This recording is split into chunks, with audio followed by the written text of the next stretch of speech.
9 experienced hikers, one freezing mountain in the middle of nowhere, and when rescuers finally found their campsite, the tent was ripped open from the inside. Shoes and clothes were scattered in the snow. Some bodies were barefoot, others had broken bones, crushed skulls, and no eyes, even no tongue. This is the real story of the Dyatlov Pass incident, a mystery that has haunted Russia and the world for over 60 years.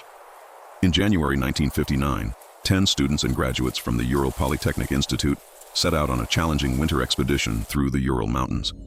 Their leader was Igor Dyatlov, a 23-year-old engineering student known for his discipline and precision. One member had to turn back early due to illness, leaving 9 hikers to continue toward the peak the locals called Kolat Shyakal, meaning Mountain of the Dead. They would never return. When the group failed to send word after their planned return date, search teams were sent out.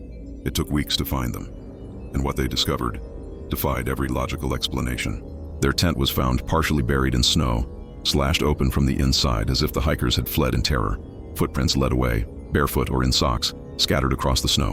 And then, the bodies began to appear. 2 hikers were found first, near the edge of the forest, barefoot and dressed only in underwear. They had built a small fire, as if trying desperately to stay alive. 3 more were discovered between the forest and the tent, frozen mid-stride, as though crawling back to camp. But the remaining 4 were found much later, buried under the snow. Their injuries were horrifying. 1 had a fractured skull, 2 had shattered ribs and massive internal trauma, like they'd been hit by a car, and 1 woman, Lyudmila Dubinina, was missing her eyes and tongue.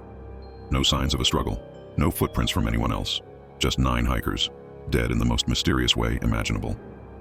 The Soviet investigation left more questions than answers. The official report simply blamed an unknown compelling force. But what could that possibly mean? Some believe it was an avalanche, forcing the hikers to flee in panic, but no evidence of a large avalanche was ever found. Others point to military testing, secret parachute mines or radiation experiments, since some of the victims' clothes were found to be radioactive. Locals claim to have seen strange orange lights in the sky that night. UFOs, perhaps, or something even darker?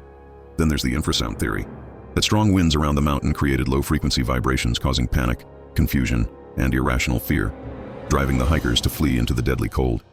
But no single explanation fits everything.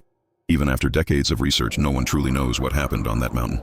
The site now bears the name Dyatlov Pass, a chilling memorial to those 9 lost souls. Modern studies suggest a rare type of small avalanche might explain the injuries, but there's still no proof, and for many, the case remains open.